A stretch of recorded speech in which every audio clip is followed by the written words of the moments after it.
Hi everyone, in this short video we're going to take a look at the basics of using Xcode. This covers three different areas. First of all, creating a new project within Xcode. Number two, getting familiar with the Xcode interface, and then finally working with the storyboard and storyboard objects and how we can actually interact with them using the Swift coding language. So the first thing we need to do is create a new project. There's a few ways we can do this, either from the welcome screen, you can create a project here, or you click on the file, new menu, and click on project. When you get to the new project screen, what you'll see is some options, um, and these options really dictate the type of project that is available. You can create projects for the Mac OS here, iOS, watchOS, and really the Xcode environment is actually known as an IDE, or an integrated development environment, and we can create projects for all of the different software versions that Apple provide. We're going to be selecting iOS and an app, clicking on next, and really we're going to focus on all of these settings just beneath the organization identifier here, and these are settings that Xcode will remember, so you only need to set them once. The first one is the organization identifier, and you can see here that this is the our school domain, cdnis.edu.hk, in reverse. Typically, developers will include something like this inside here, and really it is to distinguish the apps when they're submitted to the App Store, the app approval team. They can distinguish the developer if there's apps with the same name. This is the interface that we're using, which is going to be the storyboard layout, and then we're using the language as Swift. We do not need to use core data at this stage, so we have unchecked this, and then we also not using unit testing. So all of these settings beneath here, they're kind of single time. You set them up once, and Xcode will then remember every time you create a new project. The product name here is the name of the project. So I'm going to call this Xcode Basics. Now, if you recall from the book, you know that the convention used throughout Swift is lower Camelcase, and that is where the first word is in lowercase, and then every subsequent word, the first letter of each word is uppercase. That is Camelcase. There are certain caveats to that. One is when you're actually creating a new project. So you can see here that it's in upper Camelcase. But for all intents and purposes, everywhere within Swift, when you're creating names, for example, variables and constants, names of functions, make sure that you are using lower Camelcase. Clicking on next, and at this stage here, we have an option here to create a Git repository. Git is essentially used for version control, similar to how Google Drive uses versioning. Whenever you make a change, it will create a snapshot, essentially. So we're not going to be using Git repositories in grade 8. So we're going to deselect this, and this is the option. This is your option now, where you can actually save the project. And I'm going to save this on my desktop, but please save it in a location which is easily accessible, and make sure that your projects are organized. So I'm going to hit create, and it will create the new project. So once the project has been created, what you'll have is, I'm just going to increase the size of this here. Right, so you can see here that it's indexing the files at the moment. So Xcode will basically index all of the files here. At the left-hand side here, this is the Navigator area, and you have lots of different types of Navigator. The one that we're on right now is called the Project Navigator, and it's the one that you're probably going to be using the most. It's where you can actually access all of the files within your project. You have other kind of navigators here as well, like for example the issue navigator. This really presents itself when you have problems with your code, right? So it's really kind of useful for when you're debugging. And there's other navigators in here which essentially we're not going to be using, so we don't really are too concerned with those at this stage of the project. But the project navigator, which is indicated by the folder icon here, is something that we will use. The center part here right now, because we've created a new project, allows us to configure the project, and we're not going to be too concerned about this right now as well. And at the right hand side here, this is the inspector area. Now you'll be seeing more of this, and it's probably one of the areas that you will be spending a lot of time. It's where you can actually customize storyboard objects like text fields and um, labels, etc. You can change the properties like fonts and font color and all that kind of thing. Right now, you can't actually see anything here because this This area here doesn't allow any changes from the inspector area. The other thing as well is you have these buttons at the left and right here, and quite often, you're going to need space, especially if you have a smaller size screen, so you can actually hide, and show different parts of the screen. And you'll see me using this within this demo. So we're going to immediately go to our main storyboard here. Okay, so this is our main storyboard, and you can actually see on the main storyboard when it loads up that you actually have one view controller here. So I'm just going to click on this so you can actually see this. So this is our one view controller here. In the center part, this white area is called the view, and you can actually see here at the top of Xcode, it tells you this is actually called a breadcrumb trail, and you can actually see the structure of this particular view controller. So this is the view. You can actually see this is the view, which is inside of a view controller, which is inside of a view controller scene, which is on your main storyboard, and etc. etc. And it goes back to the project. So this is kind of the structure of this particular view controller here. As you can see, when I clicked on this, this part here is the attributes inspector, and it allows us to change the different attributes or properties of this. So you can actually see here, if I wanted to change this to a different background, I can actually go here and change this to this blue color. You also have this color picker here as well, just as you would have in all of the macOS apps. So you can actually choose custom colors here if you want to. I'm just going to change this back to white. But what you will notice as well is as soon as we add storyboard objects to our view controller, the attribute inspector changes, and it changes to reflect the attributes of the object that we've added. Okay, at the bottom here you can see here that it's we're using an iPhone 11 by default. The canvas size is an iPhone 11. Okay, and then what we need to do is when we actually are testing our app later on in this video, we need to make sure that we switch the simulator here to make sure that it reflects the iPhone 11 size. Otherwise, if you try to run this on an iPod Touch, the interface will not look as you have designed it, right? It's going to be a smaller interface because the size of the iPod Touch is smaller than the iPhone 11. So what we're going to do right now is let's just start kind of building our interface. So I'm going to click on, while I'm on the storyboard, main storyboard here on my view controller, I'm going to click on this plus icon, and this is my object library. This gives me access to all of the storyboard objects like labels, buttons, segmented controls, text fields, sliders, all of the typical things that you would associate with using an iOS app. And what I'm going to do right now is I'm going to add a button. Okay, so I'm going to add a button, and as I add this button, you can actually see what happens. You have this center line here, and that allows us, this center guideline allows us to, center objects dead on center if you want to. So I'm just going to kind of pop it there, and I'm just going to resize this button, and then I'm going to move it back again to the center. So these center guidelines are actually incredibly useful for creating concise layouts. The other thing we will need to add is a label. So I'm just going to go back to my object library, and I'm going to add a label here. Okay, and I'm going to stretch this label out. And as I stretch this out, you can actually see some guidelines at the left, and then also you'll see some guidelines at the right. Now you want to stay within these guidelines, especially for objects like text labels, scroll views, buttons even. The reason why is if you actually have this touching the edge, then when it actually loads up in the simulator, it really is not going to look too good because you have it's going to be difficult to read, and it may cut parts of the words off. So you want to make sure that you actually honor the margins and just kind of keep things center.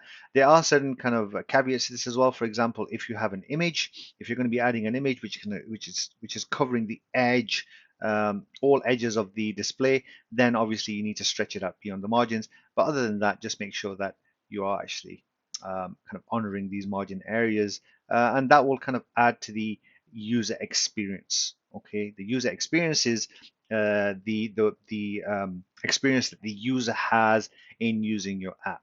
Okay. So what we're going to do right now is this label. You can actually see here, if I click this label, you have a different set of attributes to when I click the button. Right? You see they change. Okay, and this is basically responsive to the objects that you include on the storyboard. So this one here, the label, what I'm going to do is I'm just going to center align this in the Attributes Inspector, center align this. And what I'm going to do as well is I'm going to click on this T icon here, and this allows me to change the fonts. So right now there's a system font, and we can choose from other system fonts as well. So if you go to custom, and then you can see here that the label kind of a placeholder has disappeared. That is because we haven't put in a size here. But if I go to family here, I'm just going to choose a kind of a font there here, and then I'm just going to give it a size, maybe a size 18, and you can actually see here now that the label placeholder is actually there now. Okay, this word label. What we want to do, we could do the same thing with the buttons as well. So with the button, we can actually change the background color if we wanted to. You can actually see that. I'm just going to leave it as the default. And then you can also change the font as well if you want to. Same approach, we can go here, change it to custom, and then we go here, just change it to custom here. Right, you may have to uncheck custom and go back to custom. So if you do that, then you can actually change it to a different font here, right? So I'm just going to change it to 15, right? Or maybe a little bigger, 20. Okay, and click on done. So I'm going to, with this button, I'm going to change the title of this. There's two ways I can do this. I can double click on this to change the title, or I can actually go to the Attributes Inspector. I'm just going to do it from the Attributes Inspector here, and I'm just going to call this button Increment. Okay. So this button, essentially what will happen is whenever this button is pressed, a value is going to be incremented. Okay, a number is going to be incremented. And so what we need to do now, we have our interface designed as needed, right? It's very, there's so much more you can actually do to this. And when you are actually creating your own app, you will be putting a lot of thought into the visual design. But right now, this will suffice. So what we want to do is we want to really begin kind of working on our code right now. And in order to do that, we need to see our storyboard and our code in the same view here. Now, if you recall, there are two different types of connections that you can actually create. One of them is called an IB outlet, and one of them is an IB action. An IB outlet allows you to access the properties of your storyboard object. So for example, this label, this text value, the information that goes inside the label, that is a property. The color of the text is a property. The size of the label is a property. The color of the font is a property. The actual font itself is also a property. So storyboard objects have many different properties. And so in order to access those properties from within our code, we need to create an IB outlet. An IB action is a little bit different. An IB action is essentially a function, and if you recall from when we work with Python, a function allows us to group functionality, common functionality together, and so this button, we can attach an IB action to this, and an action is essentially for a button. You can have different types of action, but one form of action is when you press the button. So when you actually press the button, you want the button to do something. And so in order to do that, we need to make sure that we are creating an IB action. So what we want to do right now is while we're on the storyboard, we want to click on this icon here, which is the Adjust Editor Options. It looks like the left align button, right, when you're actually aligning text, but it's this one here. You can only access this from within your storyboard, so make sure you are in your storyboard here, click on this button here and click on Assistant. Okay, so this is the Assistant Editor right now. You can actually see the storyboard and your code in the same screen. So what we want to do is we want to kind of give ourselves some space. So I'm going to hide this part of the screen. I'm going to hide this part of the screen as well, and just kind of give ourselves some space here. We want to make sure that our code is organized, okay, as much as possible. And the way we do that is we have all of our outlets at the top. Maybe I'll start kind of just doing this here. So I'm going to create these special kind of comments inside here. These are, these comments will allow us to structure our code. So these are not necessary for Swift, but it is helpful to have these. So I'm just going to say mark. Okay, and what we need to do with this, the first one is we're going to say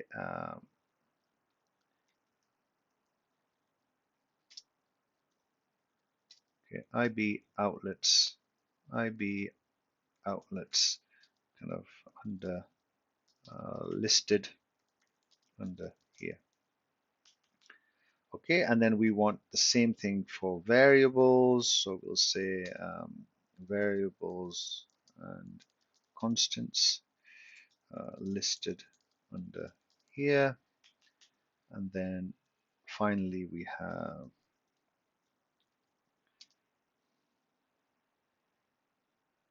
IB actions and functions listed under here. Okay, and so what you have here is you have these three special comments. These are called marks or pragma marks. And what we can do is you can actually, if you click on this part, you can actually access these different sections. Okay, so you can actually see here underneath this IB actions and function listed here, which is this, we actually have our functions, and it's going to make sure that things are organized. So what we want to do now is we want to create these the connections. So the first thing we need to do is create a connection for our label. So I'm going to control drag. There's two ways you can do this. You can either right click on the label and drag, or control drag. What I like to do is just make sure that in order to make sure that I'm choosing the right object and I'm creating an outlet for the right object, I'm just going to zoom in, and I'm going to first of all select the object so you can actually see these anchor points around the label here, and then I'm going to hold down the control key and just drag just underneath this mark here. Okay, there, and just drop it there. And now we have this option to create an IB outlet. You can see if you click on here, it doesn't allow us to create an action because a label is just used to present information, just to output information. There's no other way to interact with it by default. So we need to give this outlet a name, and we need to make sure that we're using Camelcase and the name is appropriate and it reflects the purpose of the label. So I'm just going to call this output label. Okay, you can see this is in Camelcase. I'm going to click on connect, and you can see here that the IB outlet is listed wherever it needs to be listed. Okay, the next thing I'm going to do is I'm just going to give myself some space here, and same thing with the button. I'm going to click on the button and control drag right now and just drop it here. And rather than create an outlet for this, I'm going to create an action. Okay, and I'm going to give it a name. So I want to say increment counter action. Okay, give it a name here. There are many different types of action a button can support. So one of them is the touch up inside. There's other one, for example, when you actually let go of the button, right? There's many different types of action, but right now I just want to leave it as touch up inside, and we don't want to change anything else. Hit on connect. And you can see here that our connection, our action has been created, and we have these brackets here. Now these brackets are very important as far as your code layout is concerned.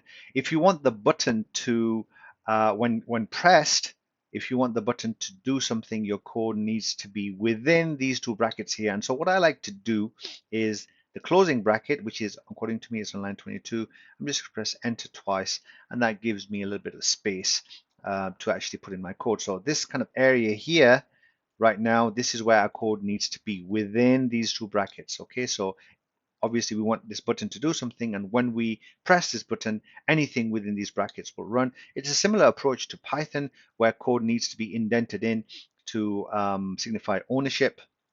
And so it's similar here, except that we need to make sure that things are within the brackets here.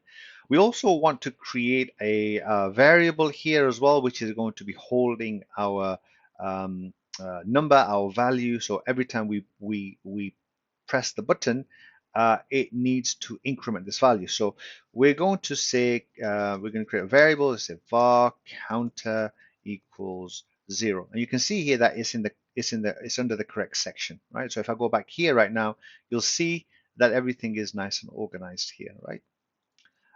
So counter equals 0. And then what I'm going to do, you can see here that if I kind of position my cursor, it's position the cursor at the start at the same level as this @IB action, and that's not how it should be. What it should be indented in. You can either indent in yourself using a tab, or what I like to do is I would just go to the starting bracket of that function or the action, press enter, and it positions it where it should be. So the first thing we want to happen when we press the button is we want to increment the counter. So there's two ways you can do this. You can either say counter equals counter plus 1. So that essentially says take the value of counter, whatever it's at, and add 1 to it. Okay, and so there it's going to keep a running total, a running tally of that number. Or the other way to do it is plus equals 1, and that does the same thing. It just increments that value, it keeps whatever's in counter, it holds that, and it just increments it by 1. So what I want to do is I want to show you what that actually looks like, because if we try running this right now, it will not work. And we're all familiar with the print command, so I'm going to use the print command here, and I'm going to print counter. Okay, and what we want to do right now is run our app. Okay, we want to run our app, and so in order to do that, we need to make sure that we are changing this to iPhone 11. Unfortunately, it seems that you need to do this each time you close and reopen the project, or if you open a new project, you need to do this. It doesn't save this, but you need to make sure that you are running it on iPhone 11 because it's designed on an iPhone 11. And so I'm going to click on this play button here, and this will do two things. It will build a project, and it will build it so that the computer can actually understand and run the project. And secondly, while it's doing this, it's going to open up the simulator, and a simulator is essentially it kind of mimics an iPhone, in this case an iPhone 11, and you'll be able to see the app running. This will take a bit of time depending on how old your computer is, so you have to be patient.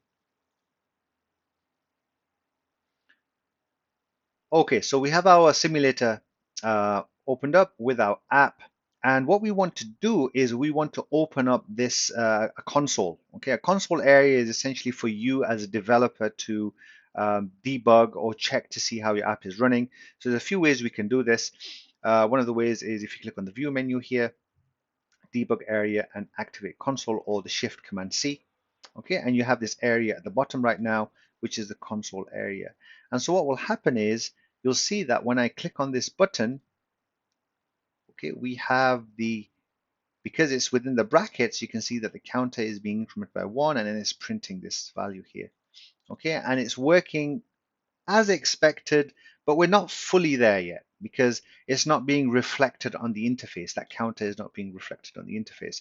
Now, the print command is quite useful for checking to see how your code works and debugging errors and fixing issues that you may have, or identifying issues that you may have and then fixing them. However, you need to note that the end user, the person who will be using this app, will never ever see the output of print statements. Okay, it's very different to the way we've been using Python. You just need to remember that the print statement here, and if you're printing any values, will never be seen by the person, the end user who's using the app. So what we need to do now is we need to really output this counter value onto this label. Okay, and so I'm going to delete the print. I don't really need that right now. And just after the counter, again, the code needs to be in order, so the counter value is changed first, and then we want to access the output label. You can see here we created the outlet here, and Xcode is quite smart. It uses something called auto completion to determine which object we want to access. So I'm going to say output label, and then I'm going to press the dot key, and you can see here that now I can access all of the attributes that are accessible for this particular label. So things like the text property, which is a text value. This is the one that we're going to use. Inside here, you also have things like hiding the label, font, for example, should be here, the colors, right? So you have a lot of different background color, for example, of the label. There's so many different properties here, but we're going to be accessing the text properties. So we say .text and then equals. So we're saying the text property of this label is equal to the counter. Now this will immediately not work. It will not work. The reason why is because the default uh, data type of a label is string, and we have a number, we have an integer here. So what it's saying is it can't assign the value of type integer, which is a counter is type integer, to something which expects a string, which is the label. So what we need to do is something called typecasting. We need to change at this stage, we need to change the type, the data type of this counter to something which is accepted by this object, which is the label. And so this is a string. So I'm just going to change this to string here. Just type in the word string and then put the counter in brackets. So what this means is set the text property of the output label to string version of counter, right? So it's just converting that counter to string, and this is called typecasting. If we run this again, you can see here that I didn't quit my simulator, and this is the one thing that you need to be aware of. Never command Q your simulator or quit your simulator, because then it will take a long time to reload. All you need to do is hit the stop button here once you are ready to kind of continue working on your code, and then just hit the play button here just to resume, just to restart. And you can see here that now it's changed. Okay, it's changed right now. It's reloaded, and if I just increment this right now, you'll actually see numbers. Okay, we can actually make this a little bit more usable. So what we can do is, rather than just kind of just give it a number, we can type in some words here as well. So I'm going to say here the um, value of counter is, okay. And then what I'm going to do is I'm going to put in this backslash, okay? And what this allows us to do is interpolate. This is called string interpolation. So I'll need to do another bracket here, okay? Let's do another bracket here. And this is called string interpolation. And what this does is it takes the value of a variable and places it inside of a string, okay? So if I run this right now again, okay, I'm going to replace that, just run this. You'll see that when I run this, I have an actual sentence there and the number is changing.